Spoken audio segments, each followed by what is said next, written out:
Welcome, everybody, to our session entitled Quality Improvement, Framework for Change, Networks, Education, and Engagement. I'm John Palla. I'm a pediatric pulmonologist and the Associate CF Center Director here at the Ann and Robert H. Lurie Children's Hospital in Chicago. Hi, everyone. My name is Theta Ong. I am the Associate CF Center Director at Seattle Children's Hospital. I'm the co-moderator with John.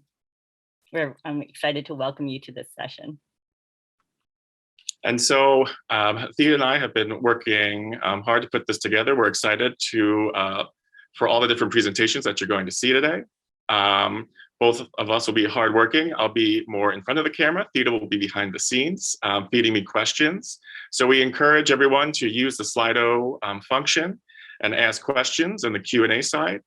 We also encourage you to ask the questions in real time. So if you're, as the video is being played, just go ahead and put it up in that Slido, and so that we can start gathering the questions. So when the sessions end, we'll go ahead and ask questions to our presenters. So with that being said, we'll go ahead and start with the first presentation. Thank you very much to the organizers for allowing me to present this work in the session. Today I'm going to be talking about global care in CF, and this is a collaboration between two CF centers, one in the US, the University of Michigan, and Marmara University in Istanbul, Turkey, and that is during and before the pandemic. My name is Samia Nasser. I'm pediatric pulmonology and professor of pediatrics at University of Michigan and the CF Center Director. Unfortunately, I will not be able to join you in the live session, so I have my email address listed here. If you have any question, please feel free to contact me.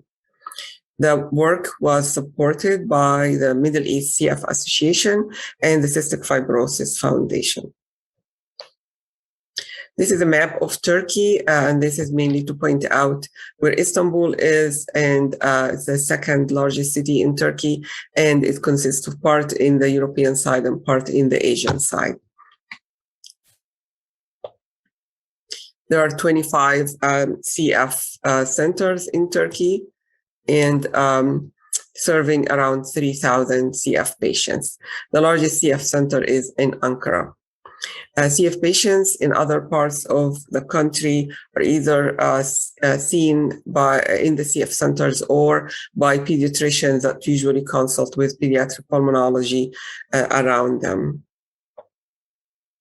Marmara University is the second largest in Turkey, and it's the largest in Istanbul. There are six smaller CF centers in the European side, and six smaller CF centers in the Asian side and 3 in the European side. And most patients are seen in Marmara once a year in Istanbul for follow-up. The pediatric pulmonologists in Istanbul are very close-knit, and they are either a graduate of Marmara or have a good relationship with them, which help making the collaboration and the interaction seamless with them. From 2018 statistics, the number of patients from 0 to 17 years of age was around 300, and 18 and older was 43 patients. And that you can see the discrepancy between the younger age group and the older. Newborn screen has been done in Turkey for cystic fibrosis since 2015, and they also been participating in the CF registry, the European CF registry, since 2015. The adult group are very interactive with the pediatric group. They have their own clinics and they have their own floor in the hospital to admit patients too. Genotyping are covered by the government. And patients are usually all genotyped, and medications are also covered by the government or Ministry of Health. The Royal Brompton Health Hospital clinical care guidelines are used to some degree in the center. Sweat testing is accredited by the Turkish Ministry of Health.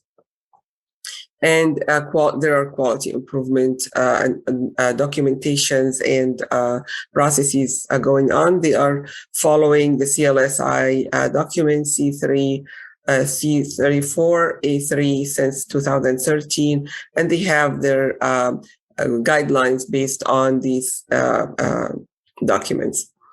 It is a quantitative pilocarpine iontophoresis, and the equipment are very similar to what we are using in the US. Testing usually is for 3 weeks of age and older. And like I mentioned previously, genetic testing is done and covered by the university. It's actually done in the hospital. Barriers that were identified through the interactions with the team and visiting to the team as well included lack of multidisciplinary team approach to CF care. They have the multiple component of the multidisciplinary team, but to work as a cohesive team was lacking. Inadequate training of allied healthcare professionals on CF, lack of infection prevention and control policies, and then also the quality improvement principles and processes were not at all implemented there or thought of there. So that was important to work on that. And then there was limited funding for allied health professionals through the hospital or the Ministry of Health. And then lack of clinical and QI research, and also lack of adequate clinic rooms. The situation there was one clinic room attached to the PFT room, and they're both having sliding door in between, and it could be 2 patients at the same time, one being seen and one being examined. So it wasn't really a very good plan. The objectives of the collaborations was to implement state-of-the-art multidisciplinary CF center in Marmara University, train the multidisciplinary team, improve clinical outcomes for CF patients there, focus on quality improvement initiatives to improve their data, including FEV1 and BMI, and expand clinical research. They were doing some research prior, but also to expand it and have it more part of their culture and having infrastructure for it. And then ultimately improve the median survival and the life expectancy and quality of life for patients. The collaboration started by a site visit that was done in October of 2018. And that was similar to what I did here in the US, doing site visits for CF centers. And deficiencies were identified and shared with the team and with the administrators. That was followed by a team from the University of Michigan visiting Marmara for a week, and that was in March of 2019. In the summer of 2019, we had one of their fellows visiting us to work with us and see how we care for CF patients. And the team, the Marmara team, visited our center following the NACFC in 2019. The plan was to continue with the second year of collaboration in 2020. However, because of the pandemic, the 2020 and 21 were actually used to strengthen the collaboration with the team. So what we've done is that we've done frequent Zoom meetings to review progress, to review quality improvement projects that they're doing, to share with them what we're doing for our quality improvement projects, discuss how to establish clinical research infrastructure, how to negotiate budget, with sponsors, and how to work with the hospital to provide you with the support that you need for clinical research. And in addition, there was some clinical lectures. We've done some and they've done some as well. In 2022, we're hoping the second year of the in-person collaboration will resume to solidify the collaboration with the team. Work done to date We pointed out the deficiencies to the team, but more importantly, the hospital administration, which were very receptive and very willing to work with the team. I guess nothing more than somebody coming in from the US to help out with strengthening the team to get the administrators' attention. Sharing Michigan CF Center protocols and guidelines, we shared everything we have. We actually continuously were sharing things with them, and they would ask good questions, and we get more things to help them. Extensive teaching about QI principles and processes were done, and deficiencies were shared also with Kifter. Kifter is a Turkish family advisory board that is very strong and was helping quite a bit with the support to the center as well. So from the results of what we've done, we were able to implement infection prevention and control in the center, and that happened quickly once it was pointed out, and it was well received by the patients. The Michigan clinic room cleaning protocols even was shared with them as they requested. The reconfiguration of the clinic space was crucial, and I recommended 2 dedicated rooms, and they actually were generous enough to give 3 to the center. The implementation of the QI projects to improve nutritional data, pulmonary function data, and depression and anxiety were done as well, and ongoing actually. When we went in March after the site visit, we were happily surprised and honored to be part of the ceremony for opening the 3 clinic rooms that they were dedicated to CF. Partnering with Kifter was a very important part, and they actually were there in every visit I went and attended the whole time I was there. And they were very interested in getting the center to be in better shape. So they helped with educating the families and the patients about the importance of infection prevention control, wearing masks, limiting interaction between patients, and also making sure there was a culture of when patients are sick, they just show up to clinic with no appointments. So they helped with the culture to reduce that, to make sure they call the clinic ahead of time to plan a visit, so that way can reduce the chaos and also organize clinic better. Once we start working on quality improvement projects and processes with them, they were able to do screening for depression, anxiety. And because they don't have social work or psychology support with their team, they actually went into the psychology department and able to collaborate with them to be able to get them to do the counseling once depression anxiety are identified. They also did a project with teaching patients how to clean their nebulizers and do testing before and after, and both are published in Pediatric Pulmonology online.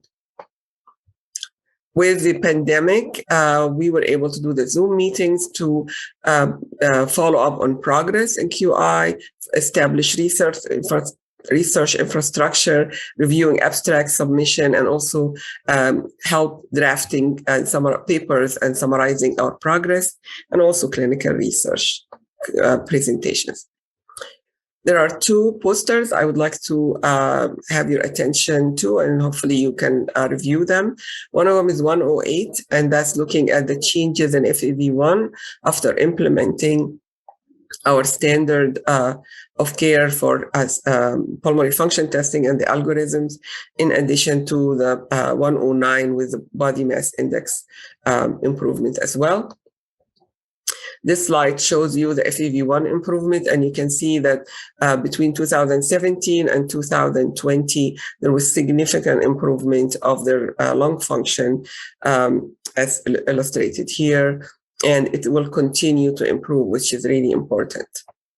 And then the BMI Z-score was also significantly improved between 2017 and 2020, especially in the older age group, the 6 to 11 and 12 to 17. So what really happened with that is that you're changing the culture there to help focus on improving care for patients. So despite the pandemic restriction, the project continued, which was really important. And this model can be used as an example of collaboration between centers in the US and others in the developing countries. The implementation of the evidence-based state-of-the-art health care delivery is possible, and providing multidisciplinary team training is important. And then implementing QI principles and infection prevention control is very important as well.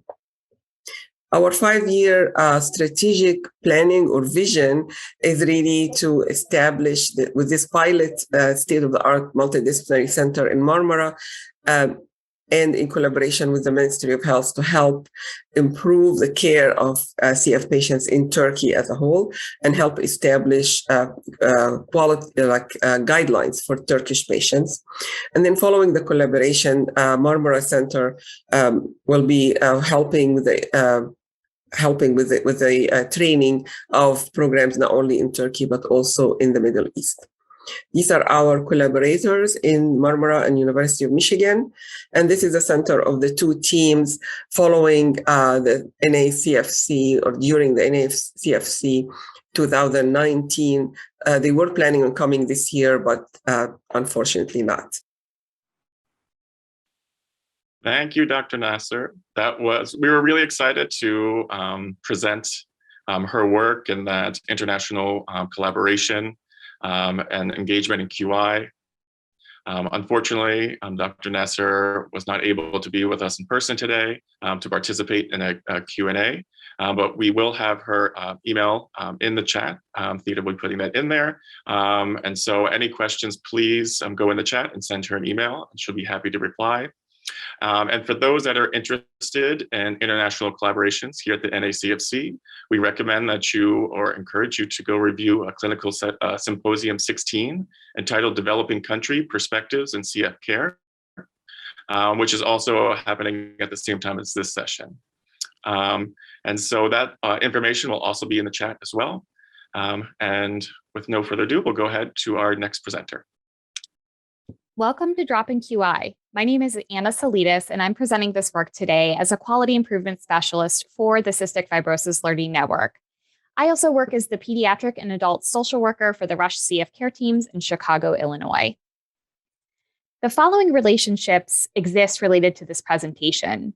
My disclosures include financial support for consulting work for the CF Foundation for my role as a QI specialist. There are no additional relationships to disclose. To get us started, I'd like to provide you with a brief overview of the Cystic Fibrosis Learning Network, or Cfln. In this network, pediatric and adult people with CF, family members, clinicians, care team members, and researchers collaborate to innovate and accelerate improvement using quality improvement methods. As you can see here, in addition to the teams participating in the Cfln, there are many groups and people who support and execute this work. This network is a collaboration between the CF Foundation providing sponsorship and stewardship with the faculty, advisors, and staff from the Anderson Center and Division of Pulmonary Medicine at Cincinnati Children's who facilitate and execute this work. The co-chairs of the network's stakeholder leadership team are CF care team physician and a parent in the CF community. And across the Cfln, you will find people with CF, family members, QI specialists, and program champions leading the charge and bringing their voices to this work. Here you can see a timeline of Cfln growth from the pilot phase on the far left to the most recent edition of Wave 3 teams on the far right. After the Cfln launched in 2016, 3 distinct waves of CF program teams came on board over the next 4 years, with the first wave of programs beginning in fall 2016 and the most recent coming on board in March 2020. As of January 2021, 36 programs were actively participating in the Cfln. Each program maintains local leadership roles, including a dedicated QI leader, patient and family partners as active members on the QI team, and physician leads. This core group of leaders is asked to build and maintain an active QI team at their CF centers, supporting the efforts and responsibilities of their local and network QI work. Programs are also expected to learn and utilize QI methods and data-driven tests of change to advance the aims of the Cfln and improve their own primary measures. The Cfln uses the Institute for Healthcare Improvement's Model for Improvement as its QI methodology. And as you would imagine, for a network built on the foundations of QI, it is crucial that members understand and apply QI in their team's work. Their knowledge and use of the Model for Improvement is essential to network goals and outcomes. And there are many opportunities for teams and team members to learn about the Model for Improvement and practice QI in the network. Each of the 3 waves of teams had targeted onboarding as they began. Biannual community conferences include QI training and focused application of knowledge, both occurring in a virtual setting and before the pandemic in a multi-day in-person event. Just-in-time training occurs frequently in role-specific work groups and virtual meetings that include all network teams. And team-level training is frequently facilitated by QI leaders and other experienced team members. In addition to live and scheduled training, the Cfln also maintains and updates a robust repository of materials via a shared platform. So with all of the opportunities for training that I just mentioned, what exactly was the problem the Cfln was experiencing? All waves of Cfln teams have QI training and onboarding as they join the network, but membership on teams is constantly evolving, and there are no static teams in the Cfln. New participants join, leave, and move in and out of engagement. Team members who had onboarding may step back from or leave their projects or programs, and new members may join throughout the year at any time outside of specific onboarding cycles. Additionally, QI leaders come from many backgrounds and levels of experience, and they may join with little training in QI or different experience or training in different methods. And of course, there is the challenge of 2020, where new team members, especially those on Wave 3 teams, lost opportunities for in-depth in-person learning in community conferences and may have struggled for time for learning while being redeployed, furloughed, or experiencing increased responsibilities and stress in clinical care roles, as many of us have. For all of these reasons, we knew that teams needed easy-to-access and efficient QI training offered quickly and over a short period of time. And that led us to this question: how do we provide accessible, efficient, and timely training to everyone in the Cfln, regardless of when they started and what their experience was? So as we do with the Model for Improvement, we started with our very first question: what are we trying to accomplish? And we began with our general aim to improve access to Model for Improvement education in the Cfln. And that led us to what we did. We designed and tested a learning series called Drop-In QI. And I will share with you now how we did it. All sessions in this series were intentionally designed to meet teams where they were, both from a QI experience perspective and with the understanding that the pandemic impacted many team members' ability to participate fully in Cfln meetings or project work, meaning we had to make sessions efficient and with limited time commitment. With all that in mind, Series 1 was open to all participants in the Cfln, regardless of wave, role, time in the network, or background and experience with QI. We had a flexible attendance framework and expectations, meaning attendees could join as few or as many sessions as they desired or had time for. The sessions and series were quick by Cfln standards. They began in January 2021 and ran for 6 consecutive Fridays. Each session was just 30 minutes in length. Enduring materials, including presentations, recordings, and associated templates, were shared in the Commons platform and with attendees and across the Cfln community. Organizing sessions and series content was hugely supported by the use of existing materials, including the CCHMC Improvement Science Model Framework and associated QI training units, which were made available specifically for training in learning networks. As these were adaptable, we used what fit into the training plans and edited or reorganized to fit the style and rhythm of this course. With the Improvement Science Model, we also had access to a variety of QI templates, making it easy to include them for teams to access and practice what they learned after each session. Myself and Cfln Operations Project Manager Extraordinaire Sarah Noyes organized, planned, and executed this first series of Drop-In QI.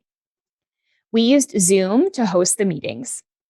As a QI specialist, it was especially important to me to use QI methods in the design and execution of Series 1. After all, this was our first test of a new method of QI trading. And that meant PDSA cycles to test and learn from sessions week to week. We also collected data with various methods to learn more about where we started and how we can improve. At the end of each session, we used Zoom polling to ask participants if the meeting met their expectations and was a good use of their time. At the end of the full series, we distributed a SurveyMonkey survey and held an optional 7th meeting to gather qualitative feedback. In July, approximately 5 months after the series ended, we deployed a follow-up survey to all attendees. And what did we find out from our first test? 66% of CFLN programs were represented across attendees. Using attendance data available from Zoom, we were able to identify 60 individuals who participated in one or more sessions. Session attendance as a whole varied slightly from week to week, with a range from 26 to 46 and median attendance at 33. While we didn't have enough data points for a process control chart, a simple display showed consistent attendance with no obvious downward trends as the series progressed. Interestingly, despite longer time in the network, 66% of teams and 75% of attendees were from waves 1 and 2.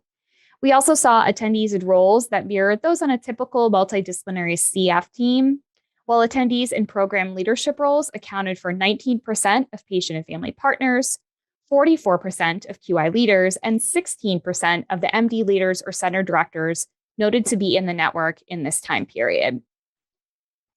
The majority of participants reported sessions met their expectations and were a good use of time, as you can see here from the graphic on the right.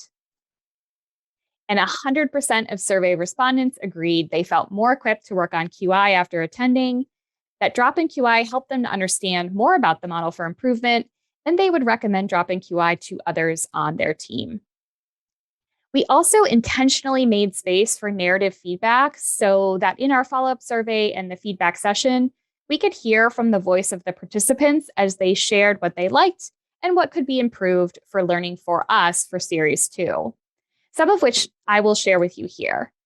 We had frequent mention of preference for shorter meetings, with attendees reporting 30-minute sessions were preferred as we designed them. One participant noted, quote, "I really like the format of 30 minutes and having the topics broken down simply in a quick time frame." Another attendee shared this positive feedback about the skill level, and additional responses from other participants suggested breaking out intermediate and advanced topics from more basic or beginner level information. Feedback for content was also overwhelmingly positive, and we heard opportunities for improvement in addition to our positive responses. These included a desire for some deeper dives into some tools and an interest in the application of real-life examples, including both clinical and non-clinical data. A unique opportunity presented itself as we reflected on participants' preference for 30-minute sessions, but also heard a desire for more time for interaction and questions. For our second survey, we wanted to see if attendees reported retaining, using, and applying the skills and information they learned during Series 1.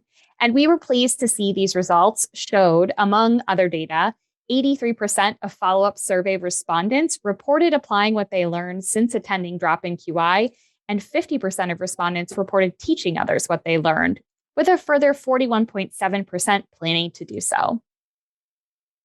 We also asked about the specific tools and information attendees now apply in QI work and saw a spread that included model for improvement among the most frequent selections, with similar data in the selections reflecting tools and information taught by attendees to their teams. We again heard promising comments in the narrative qualitative feedback sections that helped us to think about next steps and improvements and consider the importance of a timely second test. So in conclusion, drop-in QI was well designed and well received. We met a need for ongoing QI and model for improvement training for different program roles and waves of teams. As we often remind the teams in the CF Learning Network, data are for learning, not for judgment. While we were buoyed by the positive feedback and results of Series 1 of Drop-in QI, there are still opportunities to test new improvements in a planned and upcoming Series 2. For example, building more interaction and time to address questions, deeper dives into content that goes beyond beginner-level material, and considering a possible separation of intermediate and advanced subject matter. The content we used carried one general example across all tools and sessions, and to further connect the application of learning, we plan to look at data and examples that are linked to CF care, processes, and outcomes. In the spirit of the CFLN and learning across teams, we will be testing additional methods to encourage all team members, not just QI leaders and leader roles, to participate and learn. And lastly, we've started to explore the ways we can align these Series 2 and subsequent series with major work streams in the CFLN yearly planning. Thank you to the Anderson Center, Division of Pulmonary Medicine at CCHMC, and the CF Foundation for supporting this work. And special thanks to my operations specialist on this project, Sarah Noyes, my co-authors for Abstract 84, and the CFLN teams who joined us, learned with us, and helped us to improve. Thank you. Thank you, Anna. That was fantastic. I first want to start by saying how jealous I am of your slides and your slide work and how fantastic you are of them. I have a lot to learn and now have made, you have a new friend. I'm going to force our friendship so that I can get the tips and tricks and on how to make such great slides. So that was a fantastic talk. What a great summarization of the CFLN, the CF Learning Network, and QI. And so we'll kind of get into one of the questions that was first posted here, but talking about how they appreciate the concept of staff turnover. I can also appreciate that as someone, as a physician lead in the CFLN as well. And we've all seen it, that it's been more common in the pandemic. And so since QI is a team sport, is the curriculum geared to mainly new team members, or do you recommend that multiple team members join? Thanks, John, for the compliments of the slides and for this great question. Actually, I would say that Drop-in QI is geared to any team member, any role, any experience level. For new team members, they would get a taste of what the model for improvement is, in addition to some of the structure, framework, and other tools that we use frequently in QI. And for team members who may have already had experience or been exposed to these particular learnings or this information, I think that it's also really important to hear things over and over in different ways. So repetition is always key and learning new information. So to answer the question, I think anyone was welcome to join, and we did frequently see team members who had been in the CF Learning Network for a long time, as well as multiple team members from the same team join. And that was purposely designed. Oh, excellent. And so another more straightforward question is, how does the center join the CFLN? That's a great question. So currently there are 3 waves of teams that are active in the CF Learning Network. One of the ways that you can get more information about the CFLN is to reach out to cfln@cchmc.org. That is going to reach the appropriate folks at the CFLN to answer any specific questions about membership and ways that one might be able to inquire about joining or hearing what that looks like in the future of the CFLN. And for those that are within the CFLN, how did you guys advertise these QI drop-in sessions? We tried various methods to be able to reach a number of different roles as well as teams in general. So we do have frequent communications via the CF Learning Network newsletter that goes out on a bi-weekly basis. So we were able to advertise the entire series ahead of time before it started. We also each week after each session sent out a recap email and then included the links and the tools and the recordings in the all team network Network newsletter that went out as well. That was also to expand the reach for those who maybe joined but weren't sure if other team members should go. We also utilize the work group meetings for specific roles to highlight this. So we asked our QI leaders in their work group meetings to share this with their team members, as well as our patient and family partners and MD leaders. Excellent. And so another question coming in is the drop-in QI available to all CF centers? And can clinical researchers be involved in this work? So it is currently available to all CF centers in the CF Learning Network.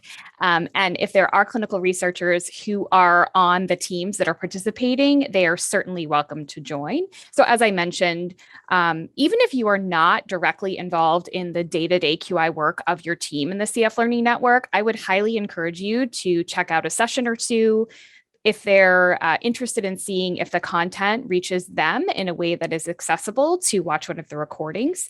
But yes, we would welcome those who are actively involved day to day, or those who are just getting a taste or maybe involved in a side project, to see how it fits into their routine and see if it's accessible and helpful for them as they learn. So I really liked that you had this longitudinal follow-up and teams persisting to use and teach foundational QI skills. Do you mind expanding a little bit kind of on the structure of the 30-minute session? Was there a face-to-face component? Was there some coaching? Was it more didactics and like review of model for improvement concepts? Sure. Yes, that's a great question. So the first series was a lot more teaching and didactic than it was two-way engagement. We did test out a number of different opportunities for attendees to interact or interface with me and my operations specialist. We did have the chat on, so it was held over Zoom. We did encourage attendees to have their cameras on as well. We had a space for reflection and questions from the prior sessions. We were able to actually adapt the sessions from week to week. So we did take what we learned from the engagement or the interaction or the different ways that we tried to reach out to those who attended and shift what we needed to do for the week after, just so that we were able to use the time wisely. But a lot of the feedback was that while folks liked the 30 minutes, they did want more time for engagement and questions. So that's something that we are going to take into series 2 to be able to think about how we might be able to creatively do that and make space for it. Excellent. The other question is, how can we adapt the drop-in QI model to our individual teams? Also another great question. Well, if you're in the CF Learning Network, there are various materials that are available for you to access, to share with your team, to borrow the content and adapt it best for what you need to teach or how you'd like to teach it. If you are outside of the CF Learning Network, but you're still interested in accessing materials or teaching to your team, there are a variety of resources, including the IHI, that teach the model for improvement and provide no cost and accessible materials for following the model for improvement framework as a whole. I would say that there are definitely pieces of the model for improvement that are more general level or beginner level that can still get your project off the ground very quickly, especially getting you into the testing. And then there is material that can help expand upon that and help you learn once you have that foundation of understanding of the questions of the model for improvement and PDSA cycles. And remind me again, Anna, are these drop-in QI sessions available to be rewatched in a certain location? Absolutely, yes. So the Cystic Fibrosis Learning Network houses a commons via Dropbox, and all of the materials, the recordings, the PowerPoint slides, and the templates that were shared, in addition to the resources that were shared during each session, are available excuse me, in the CFLN Commons. If there's anyone who has trouble getting to Dropbox or is just not sure how to navigate it because there are lots of folders available there, they can reach out to the primary CFLN email, and we are happy to direct you to the best place to find those sources. And then just a quick aside, did you find that more people access the session live or in the repository that you mentioned? I don't have the exact numbers of the views of the recordings, but the live sessions were consistently attended. And as I mentioned in the recording, we were able to keep track of a very kind of basic run chart to see, did we notice any particular drop off as the series went along? That also helped us to adjust the content and the way that we did the sessions from week to week. But interestingly, the second highest attended session was the second to last. So it was a positive feedback to see the data over time, just to ensure that we were moving in the right direction. And as I mentioned, there were no obvious downward trends that would indicate that folks were losing interest or losing connection to it. So that's a good question and something that we can certainly look at as to those views. We did ask attendees if they accessed the housed materials in that 5-month follow-up survey. And we did have a large number of respondents report that they looked into the materials, used the tools, or accessed at least the Commons Dropbox to be able to look into that information further and use it for their own teams. Okay, and then just in the last 30 seconds, what do you envision kind of for the future of this curriculum and where you guys want to go next? I would love to be able to adapt Series 2 to bring in a lot of the feedback that attendees and respondents reported to us so that we can, again, test the sessions in the series in the model for improvement.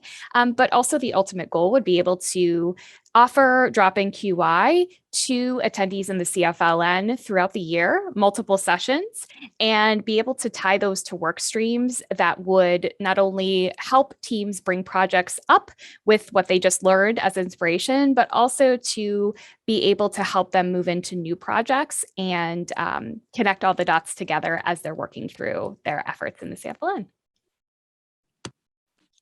Well, excellent.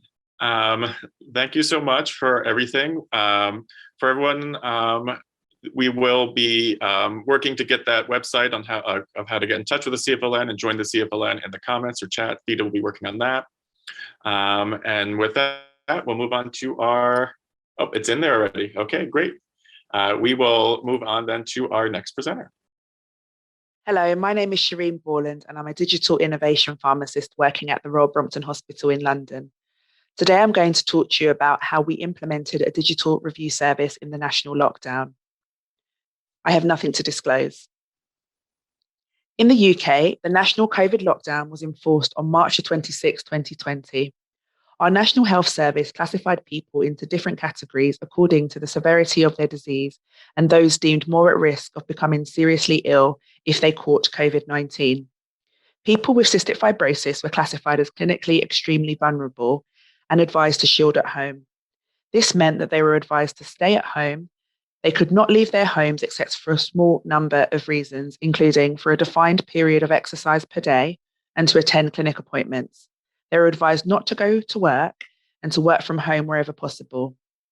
At the Royal Brompton Hospital, all of our face-to-face appointments were halted and changed to virtual consultations with remote monitoring. Coincidentally, prior to the lockdown, we had started using Bluetooth-enabled spirometers and had embarked on video conferencing for some of our patients.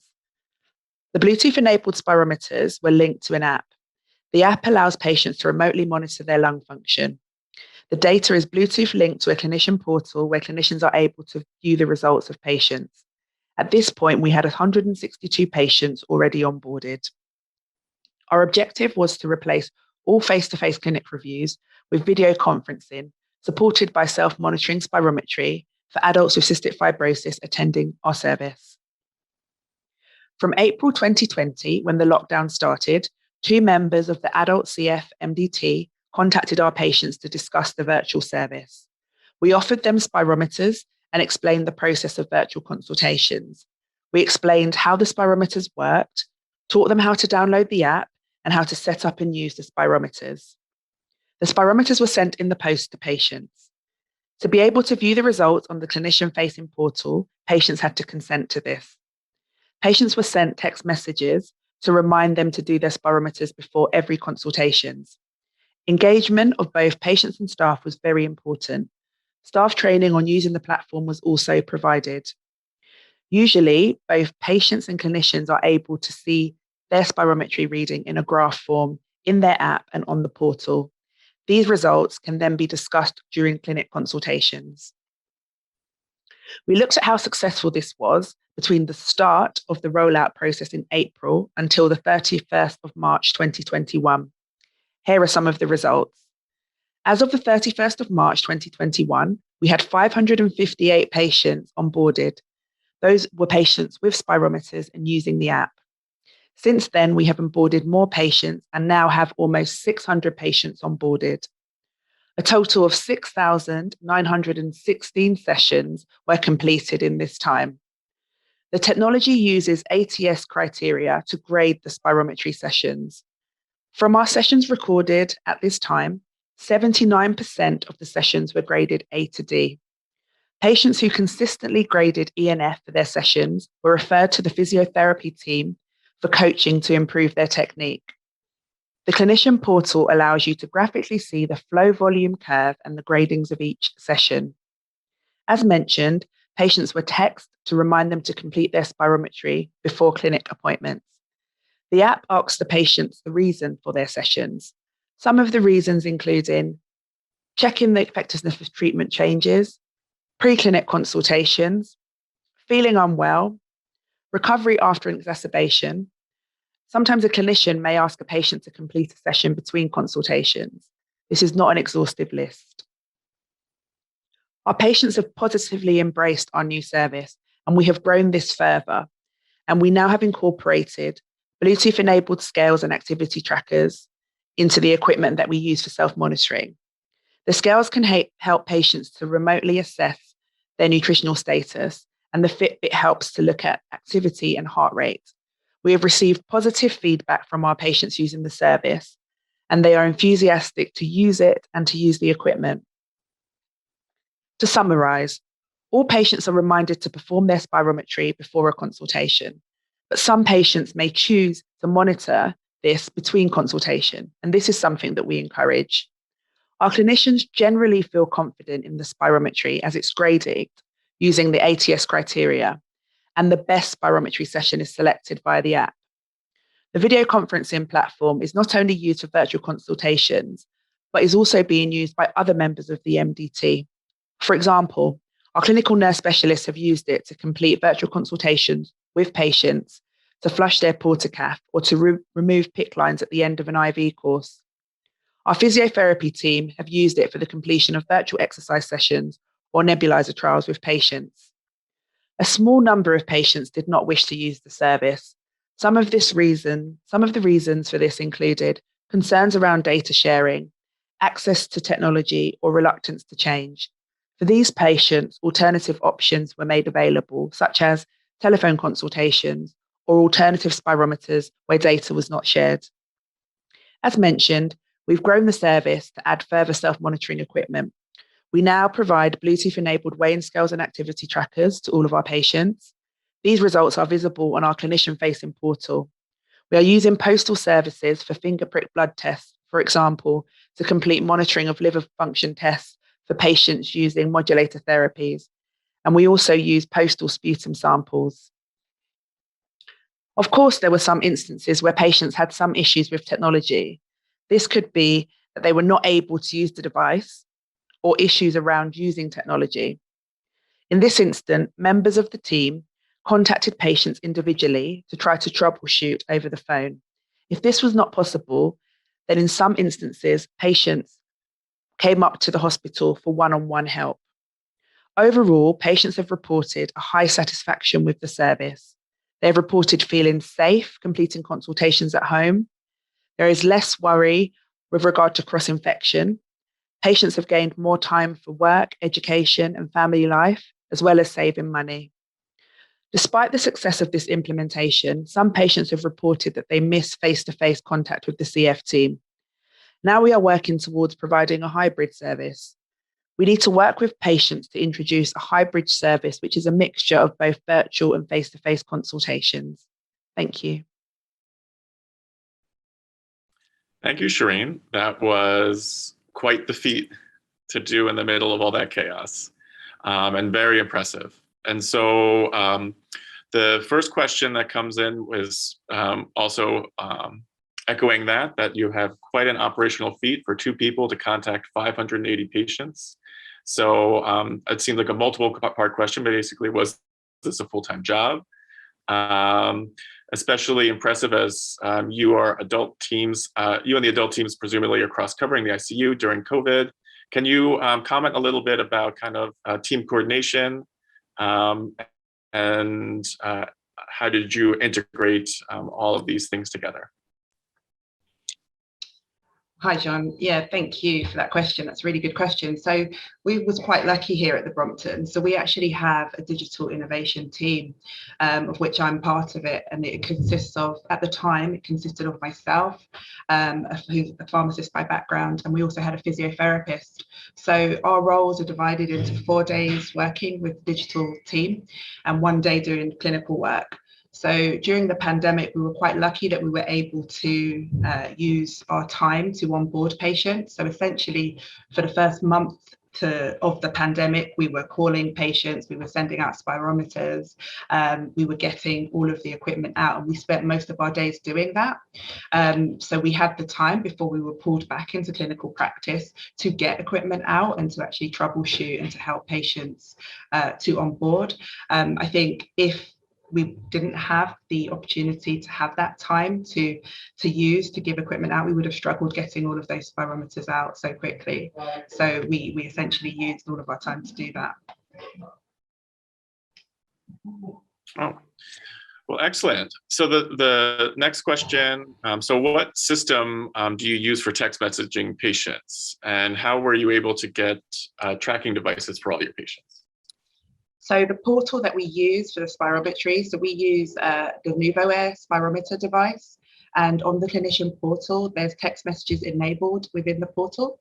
So we were able to text patients from the portal to remind them to complete their lung function. With regard to getting devices out, we're quite lucky that we had some funding available from our charity that's associated with the Royal Brompton here. And we had some donations made by some people for this project that allowed us to be able to buy equipment for all 600 of our patients. So that included the spirometers, the scales, and the Fitbit. And that was all done with charity funding. So that enabled us to buy them. And then we were able to provide them. And just a quick follow-up about the Bluetooth-enabled spirometers. So this is kind of an evolving technology. Do you have any knowledge of like how reliable and accurate they are, or also just from your experience, how well did they match up with kind of the spirometry data that you had from your patients? Yeah, so in terms of the reliability and how they match up, NuvoAir as a company, I'm not sure if you're familiar with the actual company, they do provide spirometers in the States as well as they're based in their Swedish company. They've done quite a lot of work looking at the reliability of the spirometry sessions. They grade the spirometry sessions according to ATS criteria. They've done some work comparing the spirometry sessions done on a NuvoAir device and actually done in our spirometry clinics when patients come up, and they're comparable. So in terms of reliability, we can rest assured that the results are reliable. And I think the grading also helps the clinicians have confidence in the results that they receive. Okay. And so someone has commented that they've had difficulty with patients not wanting to use home spirometers. So did you guys have this problem as well? And if so, did you find, what did you find to be most useful to kind of increase the buy-in of home spirometer use? So I think prior to the pandemic, we had some patients that didn't want to complete it using home spirometry. They preferred to come up to the hospital. They didn't want to have, to be able to do that at home. I think we actually noticed the opposite. When the pandemic happened and patients weren't actually able to come up to the hospital and see us, a lot of patients actually wanted a way of monitoring their health at home. This project that we started was driven by patients. So in that sense, even down to the device and the look of the app, we worked with patients to provide something that they found quite easy to use. So most patients actually were quite accepting of using spirometers during the pandemic, and they actually did engage with us. We did have some patients who didn't want to use it. That was more around technology. So patients not having access because the app works on a smartphone or device. Some patients didn't have access to smartphones or devices to actually download and use the technology. We had some patients that had some issues around data and sharing their data with us, and they didn't want to do that. For those patients, we do have an alternative spirometer that we provided that doesn't link to the portal, but still allows them to monitor their spirometry at home. And of course, we did have some patients who didn't complete spirometry at all. And for those patients, we had to use other ways of monitoring their health, which didn't include spirometry. And when we were able to bring patients up, of which we could during the recent times, we've been able to bring patients up then as soon as possible. Those were the patients that we brought up for face-to-face consultations. So we had a way of monitoring their health if they just hadn't done spirometry for the year or so. But for the most part, we had really good engagement from our patient cohort. So our pediatric colleagues are curious. Do you know what the pediatric program did? Did they have a similar program? And do you know how they were able to get accurate height measurements for the spirometry? So the pediatric team are also using the Nuvo Air. They were later than we were, so they started using it on the back of us using it. So they started slightly later in the pandemic. Most of our pediatric patients prior to coming up, whenever they came to clinic, we'd have a height measurement. They'd get height and weighted in their face-to-face clinic appointments. So we use those measurements for pediatric patients to use for the spirometry. So that was the closest. We used the most recent height from the last clinic. So it was the most accurate that we could get for setting them up. Okay. And you posted some social media excerpts. Was this part of the campaign for feedback for digital monitoring? So we actually have as part of within our digital implementation team, so our team, we started pre-pandemic, and our whole aim of the team and the service was to implement prior to the pandemic, implement self-monitoring at home and implementing changes to the app with our patients. And as part of that, we have a social media page. So we have a Twitter and an Instagram page for our project. And that feedback, we didn't ask for feedback from patients. It was just posted by some of our patients that follow us on social media when they received their equipment. We did send out surveys to patients just to see how they were finding the service, but those social media excerpts were patients that posted on their own without prompting. Okay, and then the last 30 seconds, given that this was an all hands on deck rollout, what would you say was the most surprisingly difficult barrier you encountered during this rollout that you didn't necessarily expect? So a barrier is just one. So a barrier, I think the most surprising was the engagement from the staff, I would say, because prior to have been forced, if you like, to take up this technology and the equipment, we had a little bit of buy-in from some of our staff. Some people were still a bit unsure about at-home spirometry, virtual consultations. Some of our clinicians prefer to see patients in person, didn't really want to move over to virtual consultations at all, or home spirometry.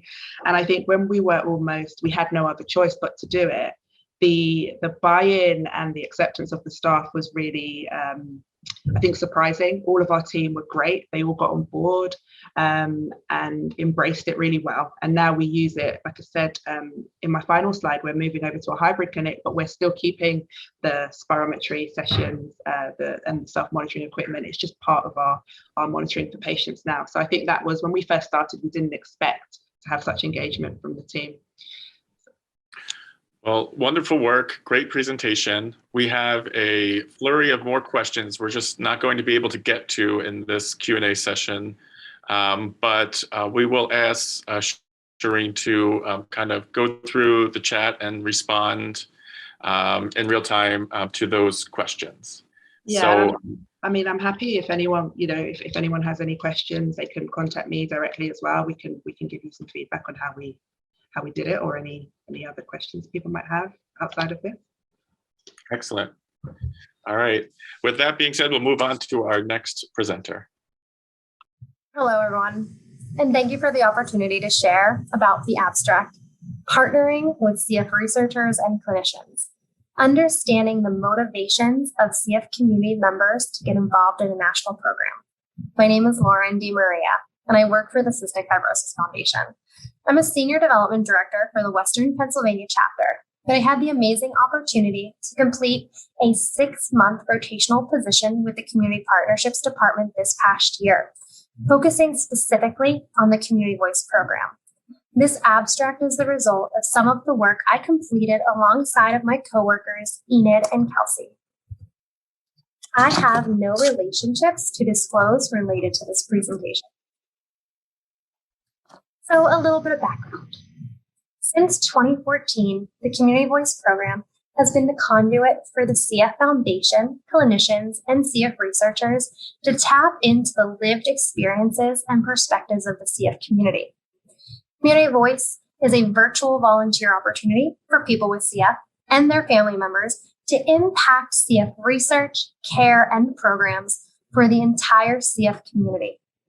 Through Community Voice, CF community members share their unique insights and priorities by participating in online surveys, focus groups, committees, and other projects.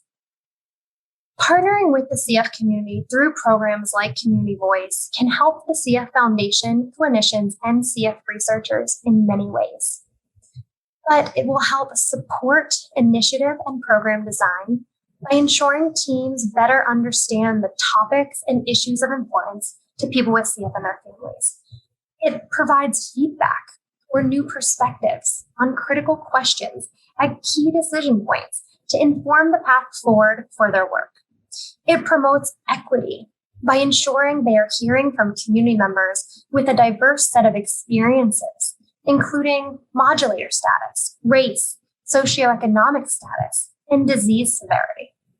It enhances trust with CF community members and creates a more engaged and informed population. And it improves the ability to fulfill our collective goal of advancing high-quality care for people with CF and keeping sight of what really matters. Because of these important outcomes, partnering with the community is a priority that has recently been incorporated into the CF Foundation's mission statement. We know that since the CF community is transforming rapidly, it's essential that people with CF and their family members are collaborators on this path to a cure for everyone living with CF. Additionally, it's vital to the continued success of programs like Community Voice to understand the motivations of members to join and engage in order for us to continuously grow and diversify membership, which will ultimately ensure that the future of CF research and care is informed by every voice affected by CF, not just a few.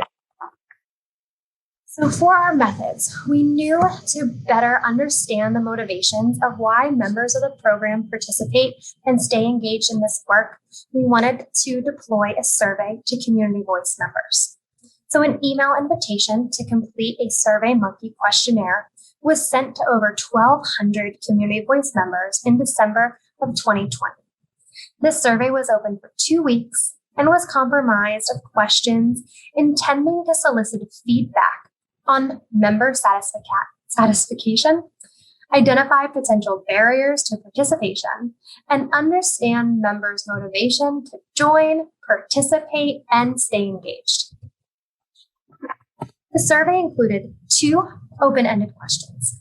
First, what drew you to join Community Voice? And second, what has participating in Community Voice meant to you? 42 responses were received for each of these open-ended questions, and responses were coded by 3 coders using a content analysis method to identify key themes and the frequency with which they were mentioned. Coders identified 6 distinct themes from the 42 responses received for both of these questions.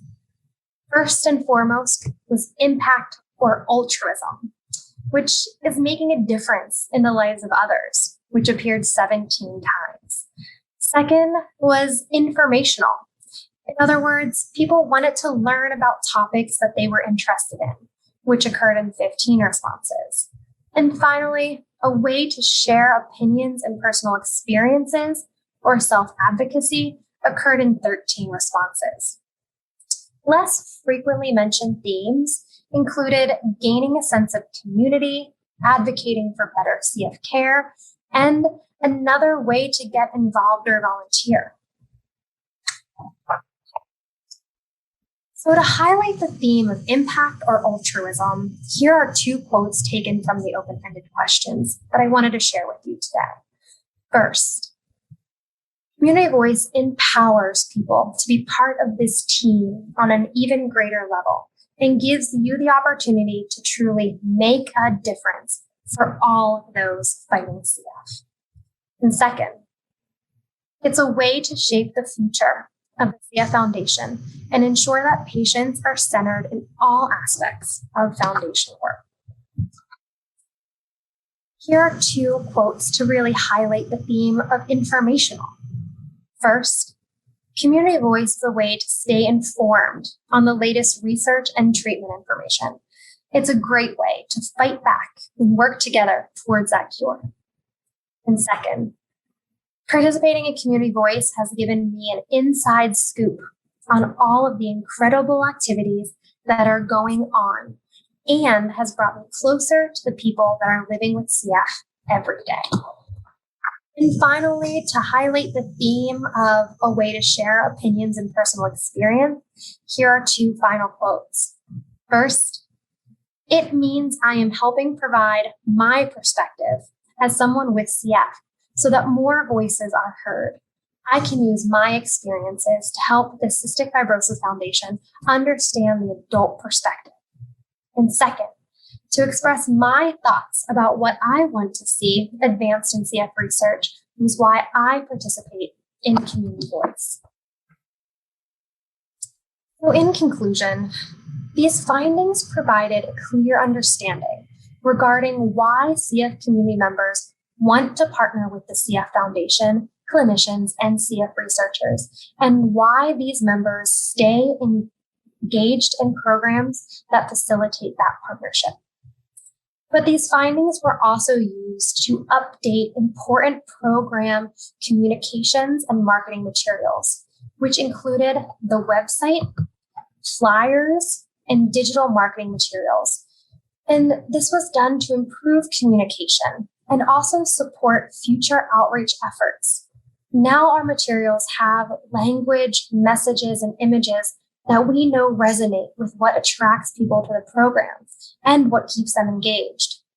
So as you can see on the flyer to the left, not only have we updated the description of what community voice is, but we now specifically highlight the three main motivators behind community member engagement: partner, learn, and improve.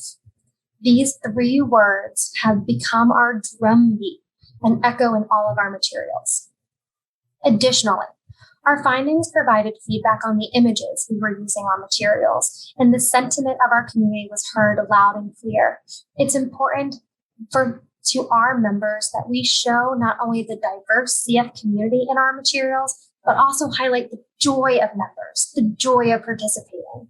During development, we strive to showcase both representation and also highlight members living their lives, as opposed to past imagery, which might have highlighted a single member doing treatments while on their laptop or tablet.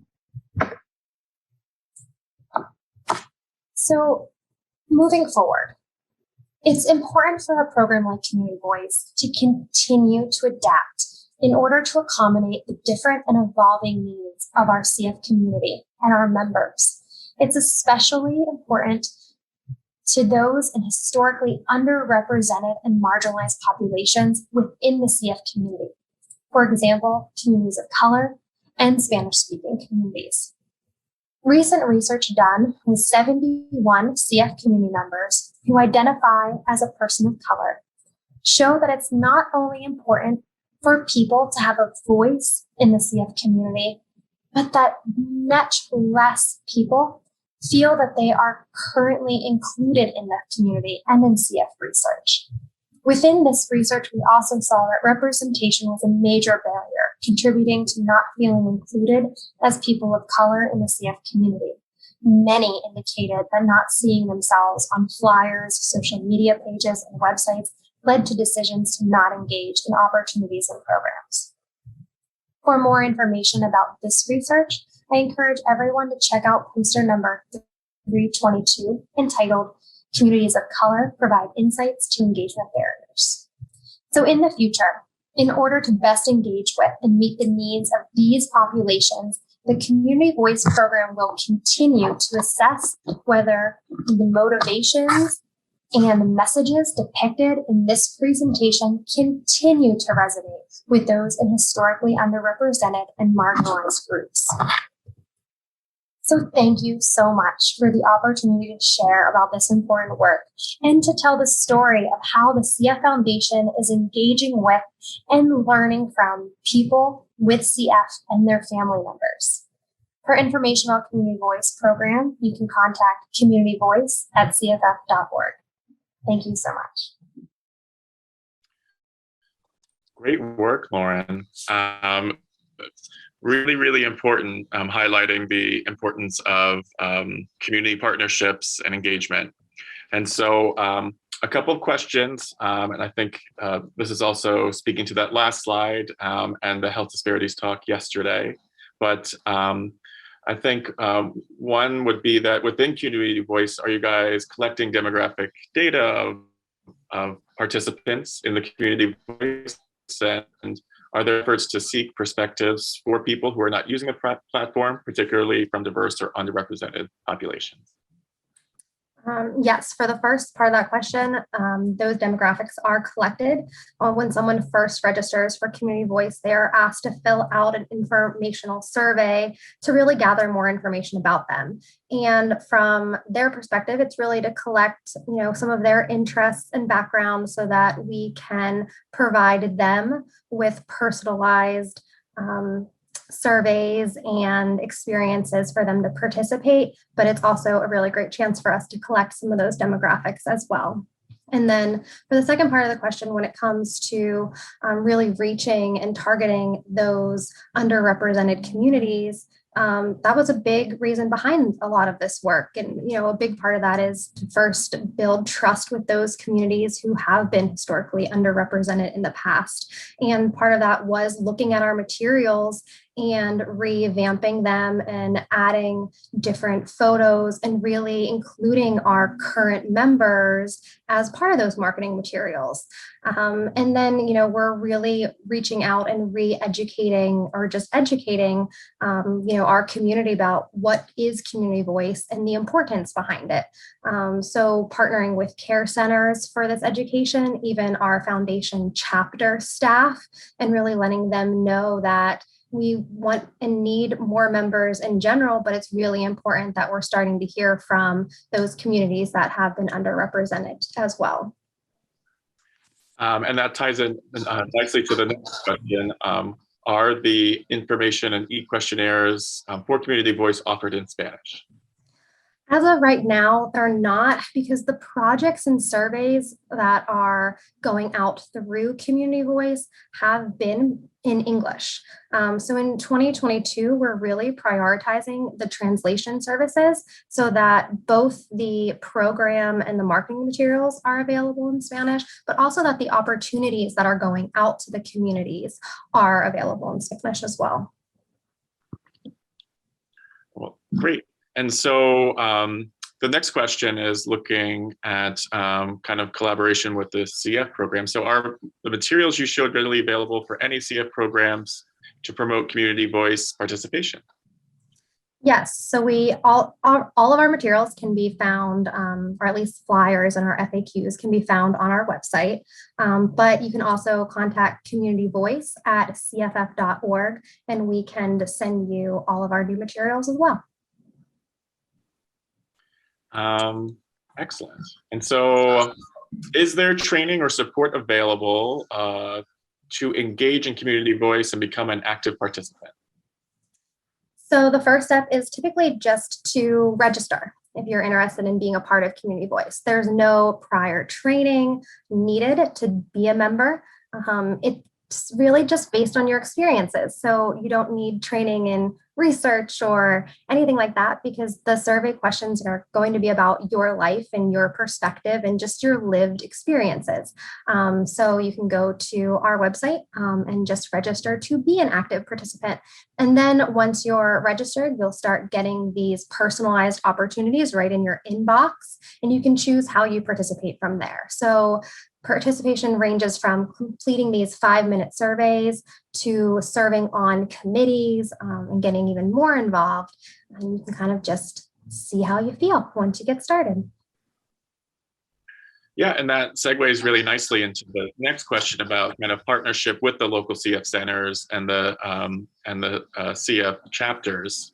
And so does Community Voice have ongoing partnership opportunities for local centers and chapters so that committee or members of the CF Voice can engage with their local chapter and center? Yes. So if you're a center and you're interested in using Community Voice to, send out a survey or to hear from your community, you can absolutely do that at all times. We're also can be involved in Education Day presentations or other events you're having. We just went through trainings with all of our chapter CF staff, so we are ready and able to do those type of educational trainings with your staff as well. Okay, and someone was following up on the upcoming translation of all the documents into Spanish. Will you be also incorporating other languages? Our first priority is definitely Spanish. We know as a foundation that there's other languages that are important to our communities. But for 2022, our top priority is definitely going to be able to get everything into Spanish, both our written materials and our surveys and those opportunities. But it's definitely a great idea. Agreed. So has there been or will there be parallel work for researchers or clinicians to identify how best to leverage Community Voice and its participants? Yes. So anytime that you're looking at your work, being able to hear directly from our community is so important, whether it's the design of surveys, the design of your research, there's many ways that you can incorporate Community Voice into that work and, being able to hear from our community. So if you have any questions about, could this be a chance to hear from our community, then, the answer is yes, that Community Voice can help.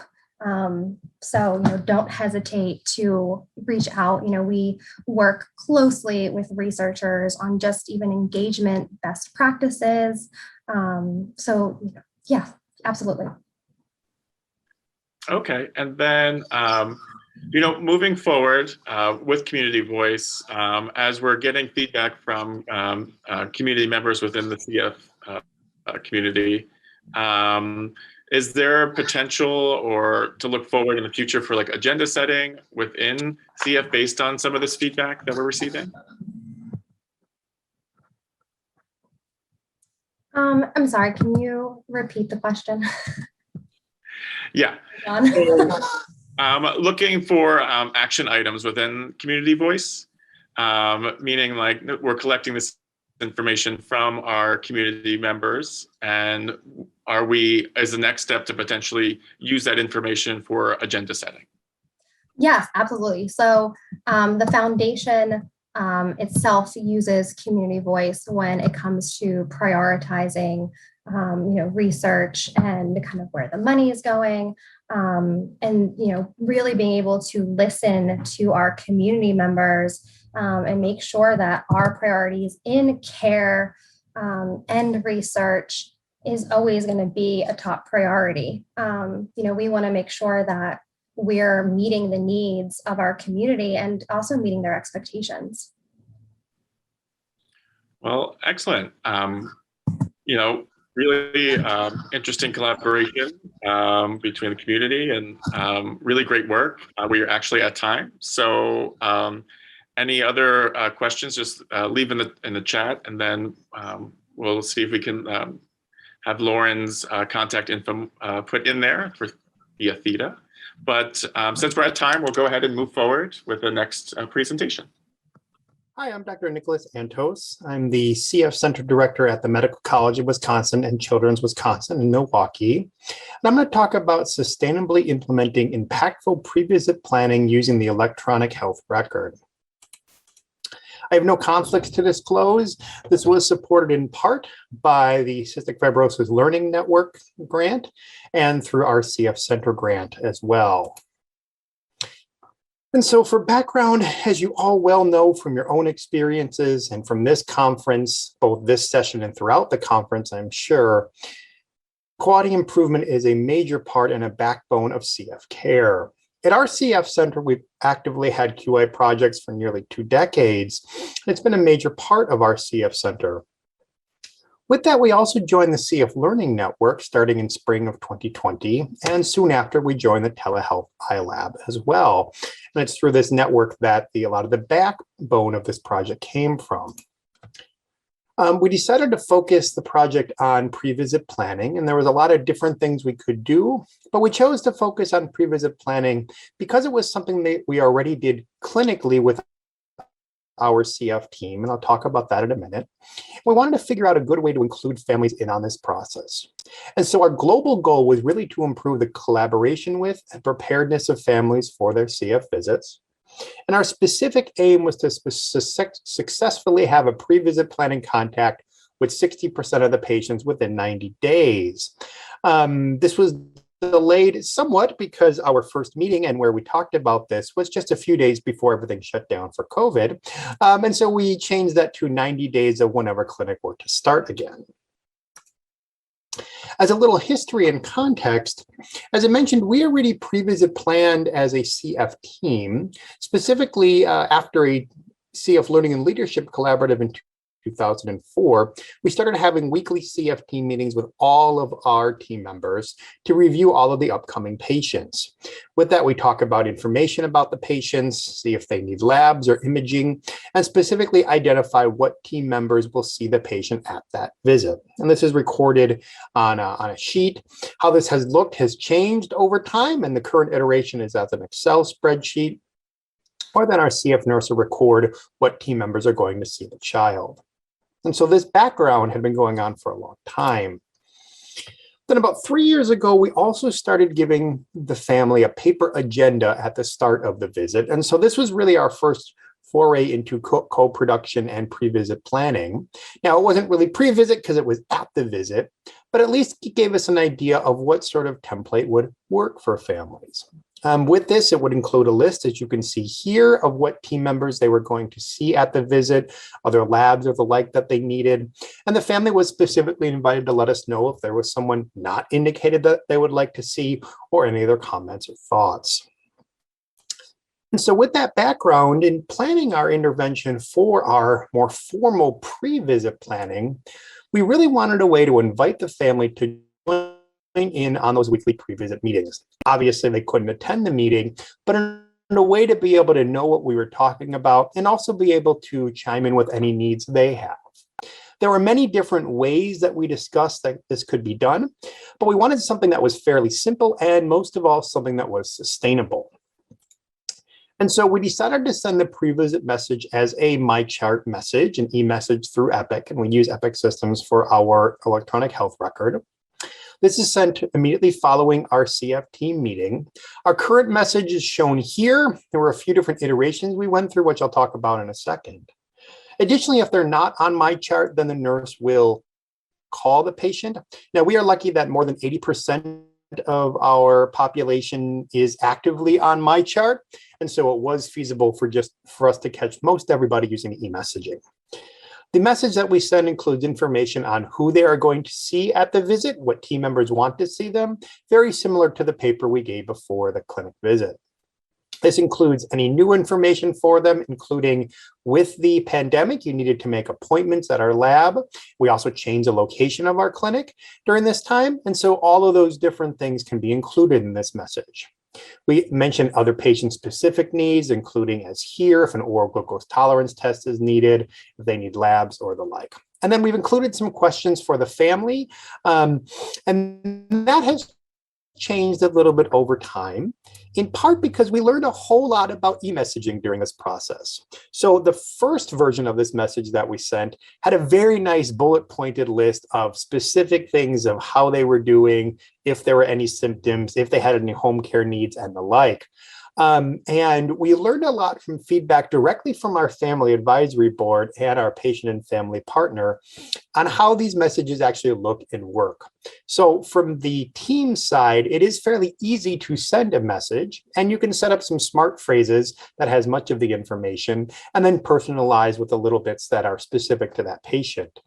With that being said, be careful because formatting is sometimes very difficult in these, and it may not always look the way that you think it will. However, what we found is that you cannot easily see the e-message as a patient when you're replying to it. So it's not like where if I reply to an email with a bullet pointed list of questions, I can answer under each one or at least reference them. It doesn't work that way for my chart. So when families would try to respond, they really couldn't remember all the different things that we were asking. And so with that, we changed it to more of just an open-ended question. Please note, for those of you that are on Epic or even other systems, there are ways to send set questionnaires with everything, including you want to check about pulmonary exacerbations or have exact questions. So that can be done. We just chose not to go that route for many reasons. And so what the resultant process is then, as I mentioned, we talk about the patients as the team, the nurse records who's going to see the team members, and then sends a message to a family on my chart. The family reviews it, and sometimes they do send stuff back to us. If there's something urgent sent back, so the family realizes they needed something right away, that will be forwarded to the provider. We did want to make sure that there weren't too many things that were happening before the visit, so that this wasn't disrupting things that we should do at the visit. And it's very rare that something major comes up ahead of time. Otherwise, the team just reviews the message before the visit itself. So what are outcomes? How did this work for us? Well, we were able to meet our goal. And so as you can see, fairly quickly within the first 10 weeks, we were able to get to a steady 100% compliance. And as expected, about 81% of these messages were by my chart. As you can see, there is one big glaring special cause variation drop there where we didn't do as well. And we looked into this and did some root cause analysis, which was fairly easy to do, to find out that this week our CF nurse and our advanced practice provider were both on vacation. So basically the main people who generally would do this were both gone that week. And so thankfully for the rest of us, that's very rare that that happens, that they're both out. But it did help us to make sure that whatever process we set up sustainably would be able to be done by other people, or at least take this into account. Over time, then, this is all those weeks spread out up to the current day. And as you can see, our usage has remained near 100%.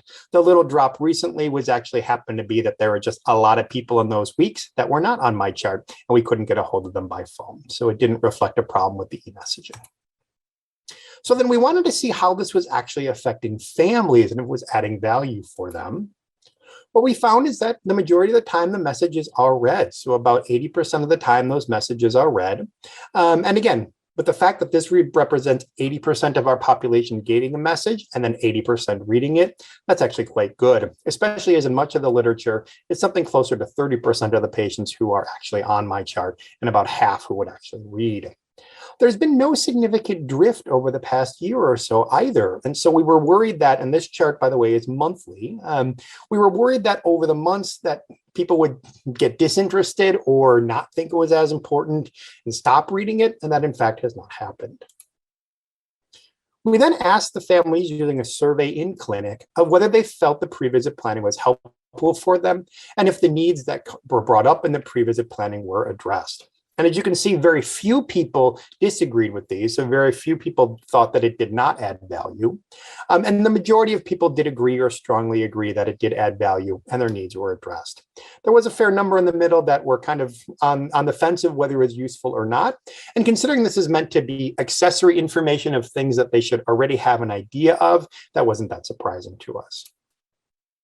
We also checked to see if families were responding, and we found about 30% of the patients sent a message back, and there really wasn't a major trend up or down either way over the past year.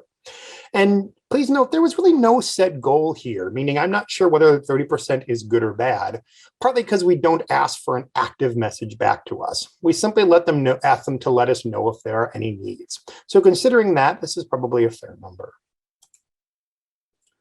We did, though, ask families why they didn't respond. Wanted to make sure it wasn't due to things that are a problem with our process. And what we found is that it was generally just because they were too busy or had no other concerns, and it was not due to issues with the electronic health record. And so we had created a process that we felt was effective. It did seem to add value for most families, and it was very sustainable. And some of the comments we got back from the families on the survey included things like it helped them to know how long the visit would be, knowing who was going to see them. It reminded them about labs or lab appointments they had forgotten about. So anecdotally, the families thought it added a lot of value as well. And so we could have been done here. Clearly, we had a fairly good process, but like most QI projects, the PDSA cycles continued.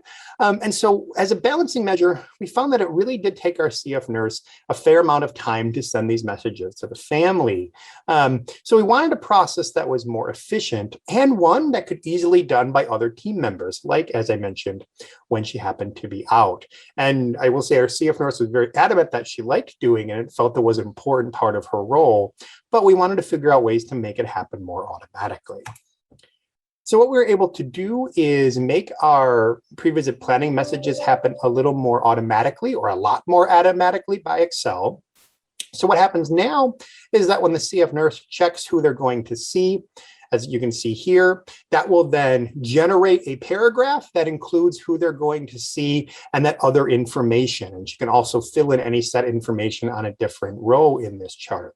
So it means that the actual paragraph is made automatically. So there's almost no actual typing that needs to be done. So now to send the message, you simply pull in the smart phrase, go to the wildcard, which is a term in Epic for adding something in, and then you just paste this in. And so it's very quickly, takes much less time, and it also can be done by essentially anyone. So right now, our CF administrator does these messages instead of our CF nurse, and even I've been able to do them at times when they're out. So it's actually fairly easy to do. And we just started this a few weeks ago. And so in conclusion, we feel that pre-visit planning messaging is a great way to alert family on the schedules and needs for the visit, and gets a good start at co-production and getting an idea of family needs and agenda for the visit. We felt that using e-messaging, specifically with MyChart, was a very efficient way to do it, and it was very sustainable for us. And we think it can be sustainable for a long time. But please note there are some limitations to how the messages can be used, what you can include in them, and how people can respond. So just depending on what EHR you have to learn how those messages work in order to send things out. Our next steps are increasing active engagement with the family, so more co-production, and some further efficiencies as well. I'd like to thank you all for your time. Thank all of our wonderful CF patients and families, our family advisory board for all of their input, our full CF Learning Network QI team, and really it was the full team here that made this a success, and we thank them all for all of their wonderful work and collaboration. Our full CF Center at the Medical College of Wisconsin, Children's Wisconsin, and Froedtert Hospital for our adult side, as well as the CF Learning Network and Cfln iLab. Please contact me with any questions or questions after the session here. Thank you very much. Excellent work, Nick. Really efficient way of getting in touch with patients and getting the pre-planning visit up and running in an efficient manner. The first question I have for you, just starting off, and this may just be projecting a little bit from the busyness of my clinic in general, is that, you know, you guys are sending off me messages, and we're getting surveys. Potentially other research coordinators are coming in, and the hospital is also asking for feedback. Do you ever hear from patients or that sometimes they're being asked a lot of questions, and potentially adding one more thing is, hindering participation in other potential research or other aspects of the hospital? Yeah, thanks, Jen. That's a good question. You know, we talked about that partly also in deciding when we were going to do the survey, meaning how long we were going to do the survey.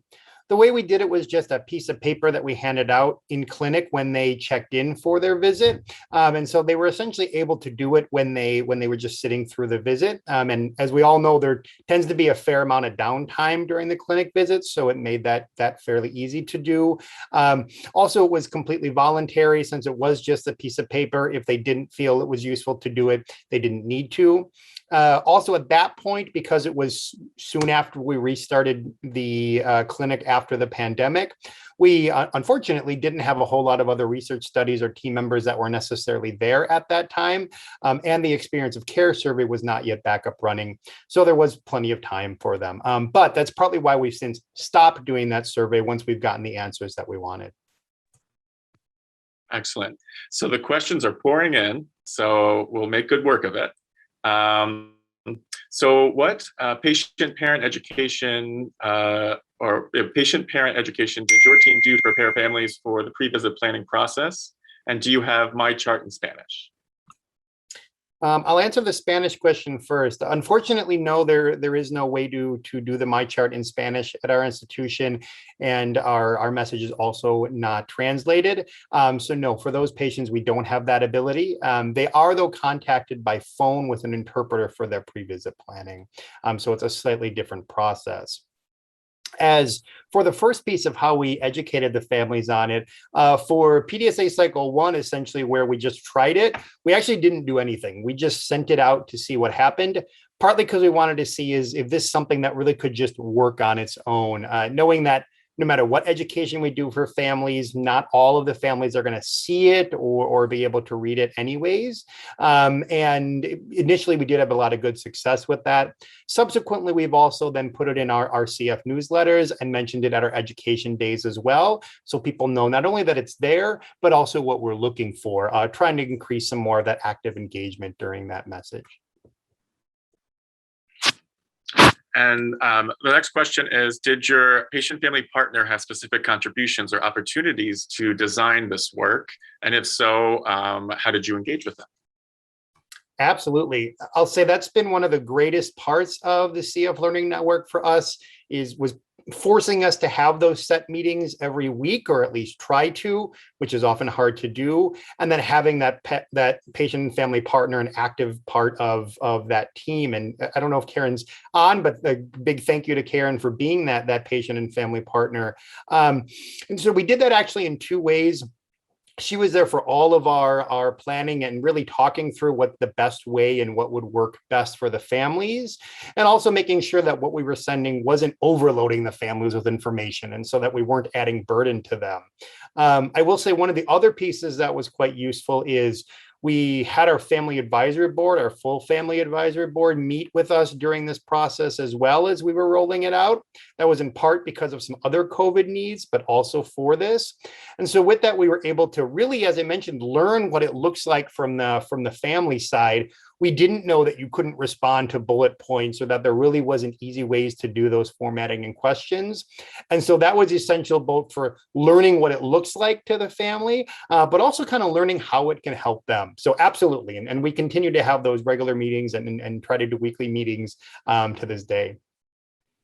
And that dovetails into the next question of, did the clinical team feel that these pre-visit planning messages added to care? Were the responses incorporated into agenda setting at the clinic visits? Yeah, that's a great question. We really do. And I think one of the initial difficulties actually was just reminding everybody to review the pre-visit planning because it was such a new workflow for the whole clinical team. And so partly it helps to kind of see that feedback from families, or even sometimes we'll get messages back that they're going to have to cancel their visit or they need other things. So that helps us to prepare. We also incidentally happened to open a completely new clinic building in the middle of all this, and that happened this last January. And so as we just had to change some of our clinic flow a little with that, we also incorporated that into the workflow for those rooming the patient to try to make sure that any of that information that was in the pre-visit planning gets into the information for the clinical team. And so we have used that to try to be more of an active part of our agenda setting, to know that, I saw you mention this in your pre-visit planning. I will say it's not that common we get a response. As I mentioned, it's about 30% of the time, and only a few of those have a specific need for the visit.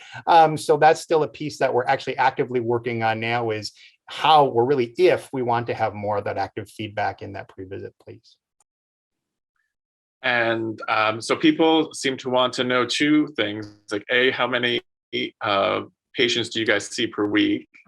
And then how far ahead of the scheduled clinic day are these messages sent out, and then who sends them out? Your clinic administrator or nurse, and then they're basically interested to see how many patients you have. Yeah, sure. Because these people, this individual says they see as many as 30 patients per week. Yeah, that's a great question. So obviously the clinic volumes have significantly varied during the pandemic. And so when this first started and we only had a few a week, it made it easier to kind of test some of these things. But in general, we see similar to what was mentioned there. We see somewhere from 15 to 20 a week, more or less, depending on who's on service and any acute visits. And that includes our 2 CF providers and our CF nurse practitioner as well. So 3 providers total. For the how we send it out and how it works, with it's sent a week before, because that's when we do our full CF meeting. And so that Tuesday before, we review all the patients for the week. And then either immediately following that meeting or the day after, it's sent out. Right now, it is our administrative assistant who sends it out, because that form that I sent at the end means she can just copy and paste it into the message. I will say, when our nurse was initially kind of trying to write all of that information from the sheet and it didn't happen automatically, it did take a few hours to do it, which was a lot of time. But now doing it with the automated way, it does not take that long to go through them.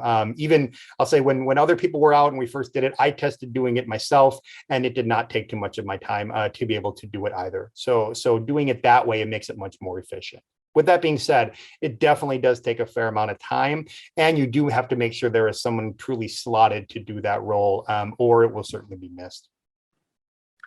And I know clinic flow and clinic efficiency is something that we are all challenged and working on. And so have you noticed that with the rolling out of this pre-visit planning, have you seen an increased efficiency and flow of your clinics?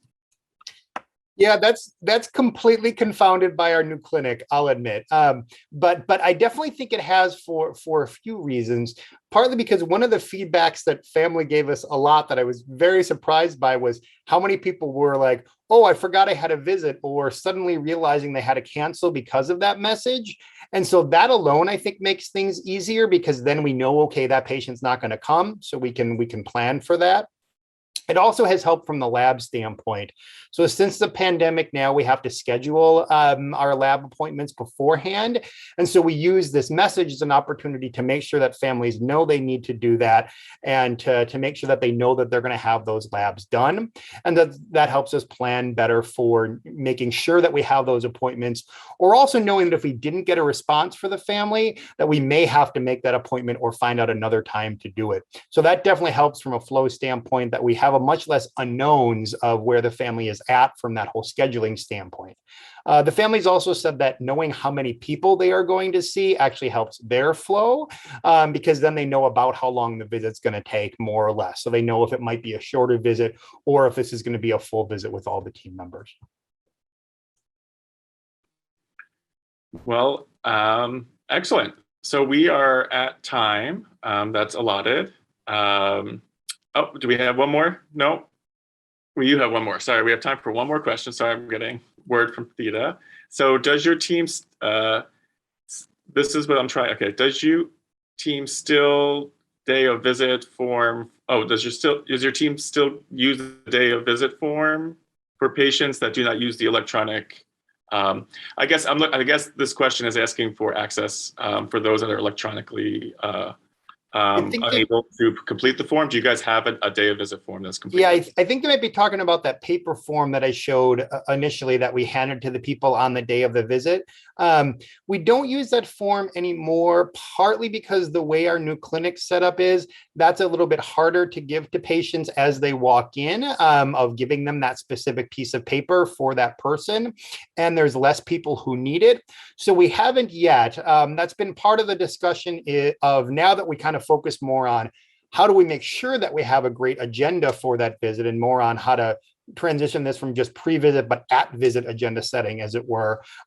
We've discussed whether to bring that piece of paper back or if there's better way to do that form. So, the majority of patients we do contact one way or another. That one blip, as I showed, was very rare that we have that many people that we aren't able to contact ahead of time. Well, Nick, there is a lot of love for you in the chat. Everyone is sending their best and love what you're doing and asking you to keep up the good work. And so since we are at time, someone posted in the chat, which Theta brought to my attention, that if you're more interested in telehealth and digital platforms presented by Shireen and Nick today, we are encouraging to check out another session, The Future is Now, Innovations in Outpatient Care. And that is following the session today. And so on behalf of Theta and myself, we'd like to thank all of our speakers and presenters today. Did an absolute fantastic job. Everyone enjoy the rest of your day.